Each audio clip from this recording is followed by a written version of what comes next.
Today I'm going to talk about my favorite mechanism in Pulsar 2849, a number that I may misstate numerous times throughout this video because it is a random number in the future that I don't know. But Pulsar, I'll call this game Pulsar.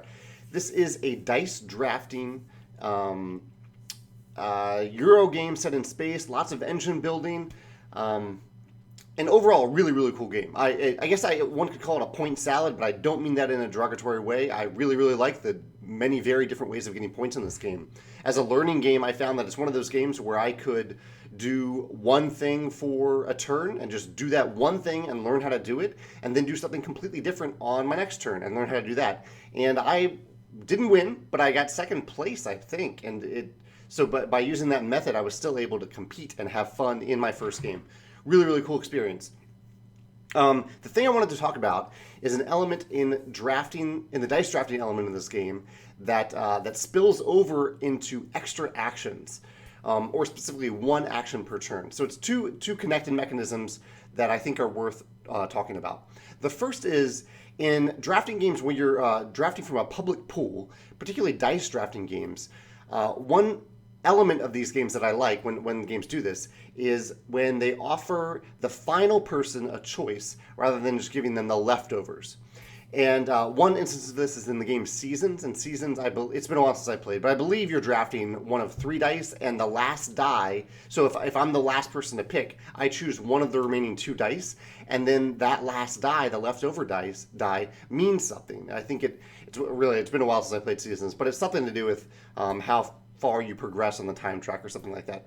But in the game I'm talking about today, Pulsar, you draft these dice. It's a snake draft. So if I'm the first one to go, I'll draft the die. Then everybody else drafts the die. Then the last person drafts 2, and then comes back to me. I choose my last die, so I end up with 2 dice, and then there's 1 extra die remaining, and that die becomes the red die. So there's a red die in the middle of the table. Oh, I can show you the photo that I have. See that red die in the middle of the table? That whatever dice wasn't picked, so say it was a 1 that wasn't picked, will adjust the red die so it says number 1, and that means something for different areas of the game. I won't go into all of them here, but for the most part, it refers to an extra action that you have the possibility, the potential of taking on your turn. Now, I think this is really cool because this is one of those games where you take 2 actions on your turn, and they're pretty basic actions usually. They're using your dice. You're using 1 die to do one thing and then another die to do another thing. And for most of the turns in the game, unless you're getting an extra action, you only get those 2 actions. So it's quite powerful if you are able to get an extra action on your turn. And that extra action almost always relates to that red die in the middle of the table. And one of the rules of the game is that you can get at most 1 extra action per turn. So even though if you could string multiple actions together to get multiple extra actions together, the game kind of limits you there, which I think is a really good choice, because otherwise there could be turns where there's a lot of downtime in a game where otherwise there's very little downtime because it flows so well from these short-term turns to other short turns. There are 3, and this is a really cool thing here. I really like the sheer number of ways to get access to that last red die. It's essentially an extra action, but it's related to the number that's on that red die, which is related to that dice drafting thing I talked about a second ago. So one of the ways is that you have these ship tiles, so or maybe there's like space station tiles, and as you get one of those tiles, if you get a second tile, they might pair together to form a die in the middle of the tile. I don't have a photo here. It's not on any of my photos. Yeah, I don't have anything on here.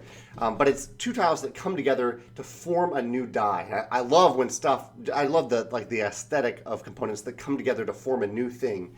So that's one way. If you put them together on your turn, you get access to whatever number you formed. It's a red die. Another way is on your personal player mat here. See how on this it's like a little personal tech tree. If I move up to this space, so if I've created both of the technologies down here and I move up to this space, then I get this red die. So I get that red die to use right away on my turn. So that's the second way. The third way is there's a whole other mechanism that I won't go into, but there's a way to get these resource cubes in the game. And if you have 4 of them, you get to spend those 4 cubes, or you can spend them to get the red die. So you can get the extra action that way. And I think there might actually, yeah, there is. You can kind of see it over here. This is the public tech tree that you gain access to over the course of the game. And as you can see right there, real close, there's another red die there. So wherever you see the red die, and I actually really like the visual here, that it's easy to scan the board and see, okay, here are all the different ways that I can get the red die, get that bonus action, or that extra action, that third action. How can I do that? And I can't even describe how much fun this is, because it feels really, really good to get that third action. And because there's so many different ways to do it, it's a huge part of the puzzle of the game of what can I do on my turn to get that extra action, to maximize my turn right now. And I really literally just thought of that right now, that the visual of the red die really helps it pop off the board and pop off all the different places on the board that let you get it. So as you're thinking about that puzzle, you can look around and say, okay, maybe I can't do it this way this turn, but there's that way, this way, there's all these different ways to get that extra action. Yeah, really, really cool. I can't wait to play this game again. If you have a favorite mechanism in Pulsar 2849, I'd love to hear about it in the comments below. Or if there's a game that enables an extra action like this. I'm not talking about bonus actions. I'm talking about truly an extra action on your turn that you can unlock by doing different things. If that is in place in another game as well that you'd like to talk about, I'd love to hear about that in the comments as well. Thanks.